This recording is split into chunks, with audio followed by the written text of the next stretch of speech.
I have a very personal experience who I know from very like almost a month. They moved to Ottawa because of the asylum problem, and you would like to hear their story. Hi everyone, my name is Krista. I moved to this beautiful community just over a month ago from London, Ontario. And while we've only been here for a little while, we've absolutely fallen in love with the people and the community. So I wanted to kind of bring to everyone's attention that I've been through this situation before back in London. Toronto had moved a lot of their refugees and a lot of other people that were lacking resources into London, and they were promised that we had more resources for them in London. London did not. The people were lied to, they were given $50 and they were put on a bus and shipped off to London. The infrastructure in London was not ready for the increase of people moving there. So with that, everything became packed. Healthcare plummeted, finding employment became harder, food banks dried up. Tent encampments popped up everywhere, I mean everywhere. Traffic became so congested, accidents became frequent, and it was becoming really scary to drive there. And the public transportation, that became overwhelmed as well.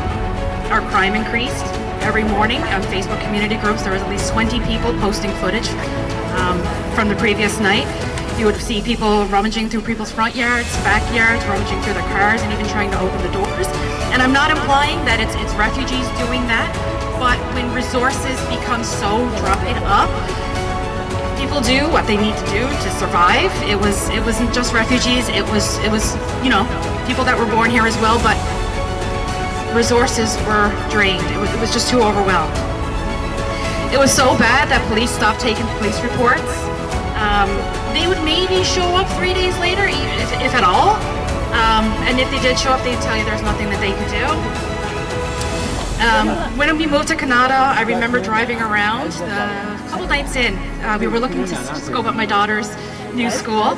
And I just couldn't believe what I was seeing. There was people out enjoying the night. There was people walking their dogs. They were playing basketball. They were just hanging out. And it made me realize how bad London had become, because you didn't go out at night in London. It wasn't safe. The only downfall I've had since moving to Kanata is the lack of health care. This might be too much information, but I had to have an emergency surgery before coming here because cancer sucks. But when I got here, I really needed to refill my prescriptions, and I could not find a walk-in clinic anywhere to fill those prescriptions. So if we're going to increase the population so quickly, how much worse is that going to get for everybody to be able to get the healthcare they need? Yeah, I don't. But what I'm saying is I've been through this before.